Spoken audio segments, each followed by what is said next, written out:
வருங்கால தலைவர்களே, நம்ம லாஸ்ட் வீடியோவில் இந்த சம்இஃப்ஸ் எல்லாம் எப்படி போடுறது அப்படின்றத பார்த்தோம். இப்போ இந்த சம்இஃப்ஸை நான் என்ன பண்ண போகிறோம் அப்படின்னா, டாலர் சிம்பிள் வச்சு எக்ஸாம்பிளுக்கு இங்கே ஒரே ஒரு ஃபார்முலா தான் போடுவேன். எனக்கு வந்து இங்கே ரெண்டு கண்டிஷன். ஒன்று என்ன அப்படின்னா, சிட்டியில் சென்னை இருக்கணும், ஷிப்பிங் மோடில் ஸ்டாண்டர்ட் கிளாஸ் இருக்கணும். இப்படி ஒரே ஒரு கண்டிஷன் போட்டு நான் ஃபுல்லாத்தையும் எல்லா ஃபார்முலாவையும் ட்ராக் பண்ணி விட்டேன்னா அந்த கண்டிஷனுக்கு ஏற்ற மாதிரி அது ஆட்டோமேட்டிக்காக ஃபார்முலா வந்து மாறிக்கணும். இதுதான் நம்மளுடைய டார்கெட். சரி, வாங்க இதை எப்படி பண்ணுறதுன்றதை பார்க்கலாம்.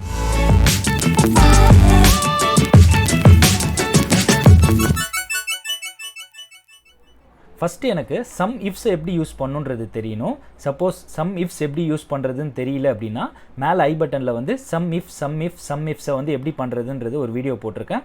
அந்த வீடியோவை செக் பண்ணிவிட்டு இந்த வீடியோ வந்து பார்க்கலாம். அதே மாதிரி டாலர் சிம்பிளும் எப்படி யூஸ் பண்ணணும்னு தெரியலனா அதுக்கும் செப்பரேட்டாக ஒரு வீடியோ போட்டிருக்கேன். அந்த டாலர் சிம்பிளும் எப்படி கற்றுட்டுவாங்க, இதை வந்து நம்ம வந்து எப்படி வந்து ரெண்டுத்தையும் சேர்த்து ஒரே இடத்துல நம்ம அந்த ஃபார்முலாவுக்கு அப்ளிகபிள் பண்ணுறது அப்படின்றத பார்ப்போம். ஈக்குவல் டு ஃபஸ்ட்டு நான் என்ன பண்ணணும் அப்படின்னா, என்னோட டார்கெட்டை நான் ஃபஸ்ட்டு போட்டுருணும். அதுக்கப்புறமா தான் எங்கே டாலரை நான் யூஸ் பண்ணணும் அப்படின்றத பார்த்தோம் அப்படின்னா ஈஸியாக ஐடென்டிஃபை ஆகும்.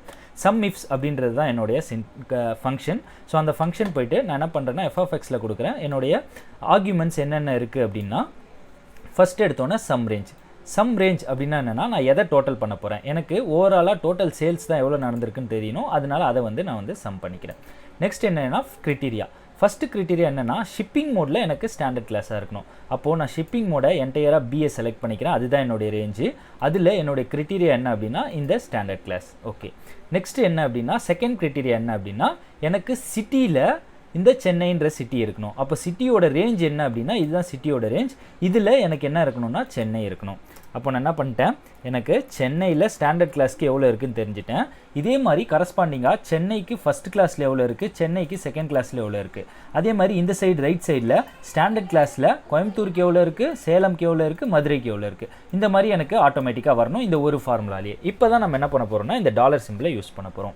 டாலர் சிம்பிள் போடுறதுக்கு முன்னாடி 1 by 1 நம்ம வந்து செக் பண்ணி அதுக்கு டாலர் தேவையா தேவையில்லையான்றதை பார்க்க போகிறோம். டாலர் போட்டால் அது மூவ் ஆகாது, டாலர் போடல அப்படின்னா அது மூவ் ஆகும். இதுதான் கான்செப்ட். ஓகே, இப்போ இந்த டிக்கு நம்ம D to Dன்றது நம்மளுடைய சம்மோட ரேஞ்ச். இந்த ரேஞ்சை நான் வந்து டாலர் சிம்பிள் போடணுமா போடக்கூடாதான்னு பார்க்க போகிறேன். எப்படி அப்படின்னா, இப்போ நான் இதை வந்து ரைட் சைடில் போட்டேன் அப்படின்னா இந்த டி என்ன ஆகும் அப்படின்னா ஈக்கு மூவ் ஆகும். அப்படி ஈக்கு நமக்கு மூவ் ஆகக்கூடாது. ஏன் அப்படின்னா நம்மளோட டோட்டல் சேல்ஸ் எப்போவுமே பாயிண்ட் பண்ணுறது இந்த டிஏ தான். அதனால நான் என்ன பண்ணிக்கிறேன், இந்த என்டையர் டியை அப்படியே செலக்ட் பண்ணி F4 கொடுத்துக்கிறேன், டாலர் சிம்பிள் பண்ணிக்கிட்டேன். ஓகே, அடிச்சிடுறேன். நெக்ஸ்ட் என்ன பண்ண போகிறேன்னா, B2Bக்கு நான் டாலர் போடணுமான்னு பார்க்குறேன். B2B தான் என்னுடைய ஷிப்பிங் மோட். இதில் தான் எப்போவுமே பாயிண்ட் பண்ணியிருக்கணும். இந்த BA தான் என்னோட ஷிப்பிங் மோட், எல்லா இடத்துலையுமே எனக்கு ரெஃபர் பண்ணுறது. அதனால நான் இந்த BA என்டையராக வந்து செலக்ட் பண்ணி F4 கொடுத்து டாலர் பண்ணி லாக் பண்ணிக்கிறேன்.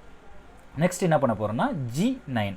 ஸோ G9 நான் என்ன பண்ணுறேன்னா, G வேறு 9 வேறு. ஸோ Gயும் 9யும் நான் வந்து ஸ்ப்ளிட் பண்ணி இங்கே போட்டுட்டு நான் என்ன பண்ண போகிறேன் அப்படின்னா, ஜிக்கு டாலர் போடணுமான்னு பார்க்க போகிறேன், 9க்கு டாலர் போடணுமான்னு பார்க்க போகிறேன். ஜி இப்போது இந்த ஜின்றது என்ன அப்படின்னா, இந்த இடத்துல எனக்கு வந்து ஜின்றது இந்த ஷிப்பிங் மோட். இந்த ஷிப்பிங் மோடு ஜிலேருந்து ஹெச்சுக்கு மூவ் ஆகணுமான்னு பார்க்கணும். இல்லை, என்னோடய ஹெட்டர் வந்து ஃபுல்லாகவே ஜியில் தான் இருக்குது, எல்லாமே ஜியில் தான் இருக்குது என்னோடய ஹெட்டர். இது வந்து ஹெச்சுக்கு மூவ் ஆகக்கூடாது, ஏன்னா நெக்ஸ்ட்டுக்கு மூவ் ஆகக்கூடாது. அதனால நான் என்ன பண்ணுறேன்னா, இதுக்கு முன்னாடி ஒரு டாலர் சிம்பிள் போட்டுக்கிறேன். நெக்ஸ்ட்டு 9க்கு நான் டாலர் போடணுமான்னு பார்க்குறேன். 9ன்றது இந்த ரோ.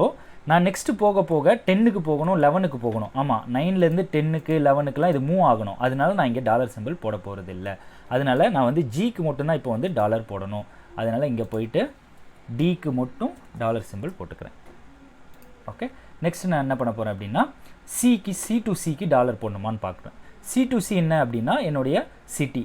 என்டையராக சிட்டின்றது இதுதான். இது வந்து டிக்கோ ஈக்கோ மூவ் ஆகக்கூடாது. அதனால நான் என்டையராக C2Cயை செலக்ட் பண்ணி F4 கொடுத்து டாலர் பண்ணி லாக் பண்ணிக்கிறேன்.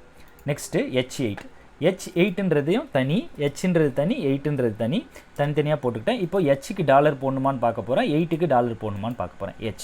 H எங்கே இருக்குது, இதுதான் என்னுடைய ஹெச்லேருந்து எனக்கு வந்து ஐக்கு மூவ் ஆகணுமானா ஆமாம். ஏன்னா என்னோடய ஹெட்டர் இங்கே இருக்குது, சென்னையில் இருக்குது, கோயம்புத்தூரில் இருக்குது, ஐயில் இருக்குது, ஜேயில் இருக்குது, அதே மாதிரி கேல இருக்குது.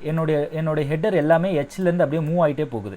அதனால நான் ஹெச்சுக்கு வந்து டாலர் சிம்பிள் போட போகிறது இல்லை. ஏன் அப்படின்னா எனக்கு வந்து டைனாமிக்காக அது வந்து மூவ் ஆகிட்டே இருக்கணும். நெக்ஸ்ட்டு 8ன்றது எது அப்படின்னா இந்த சிட்டி. அந்த சிட்டி வந்து எல்லாமே 8th ரோவில் தான் இருக்குது. 9th ரோக்கு நம்ம மூவ் ஆகக்கூடாது. ஏன் அப்படின்னா நம்மளோட என்டையர் ரோ எல்லாமே வந்து 8லேயே தான் இருக்குது. நம்ம கண்டுபிடிக்க வேண்டிய நம்ம கிரிட்டீரியா ரோ எல்லாமே வந்து 8ல் தான் இருக்குது. அது 9க்கு மூவ் ஆகக்கூடாது, 10க்கு மூவ் ஆகக்கூடாது, அப்படி 1 by 1 மூவ் ஆகக்கூடாது. அதனால் நான் என்ன பண்ணுறேன்னா 8க்கு மட்டும் டாலர் சிம்பிள் போட்டுக்கிறேன். ஓகே, இப்போது இதை தூக்கி நம்ம அப்படியே வந்து நம்மளோட ஃபார்முலாக்குள்ளே போகலாம். நம்ம 8க்கு மட்டும்தான் டாலர் சிம்பிள் போட போகிறோம். டாலர் சிம்பிள் போட்டுட்டோம் அப்படின்னா நம்மளுடைய ஃபார்முலா ரெடி. இப்போ நான் என்ன பண்ண போகிறேன்னா டவுன்வர்ட் எல்லாத்தையும் செலக்ட் பண்ணிக்கிறேன். செலக்ட் பண்ணிவிட்டு control D for down, control R for right. இப்போ இந்த இடத்துல பாருங்கள் நிறைய இதுக்கு வந்து 0 வந்திருக்கு. டேட்டா கரெக்ட் தானான்றதை நம்ம செக் பண்ணி பார்த்துடலாம். இப்போ சென்னையில் போயிட்டு ஃபஸ்ட் கிளாஸ்க்கு 0ன்னு சொல்லியிருக்காங்க. அப்போ நான் ஃபில்ட்ரு போடுறேன், சென்னையை கிளிக் பண்ணிக்கிட்டேன். ஸோ சென்னையில் நமக்கு ஃபஸ்ட் கிளாஸே இல்லை, அதனால தான் 0 வந்திருக்கு. சரி, அப்போது நம்மளோட டேட்டா கரெக்டு. நம்ம லாஸ்ட்டாக சும்மா ரேண்டமாக வந்து சேலமுக்கு செக் பண்ணுவோம்.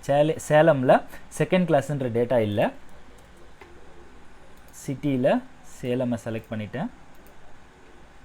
ஸோ நமக்கு வந்து செகண்ட் கிளாஸுன்றது இல்லை, அதனால தான் 0 வந்திருக்கு. ஓகே, நம்ம இப்போது இந்த வேல்யூ கரெக்டானு பார்க்கலாம். சேலமில் ஸ்டாண்டர்ட் கிளாஸில் வந்து 778.80. ஓகேங்களா?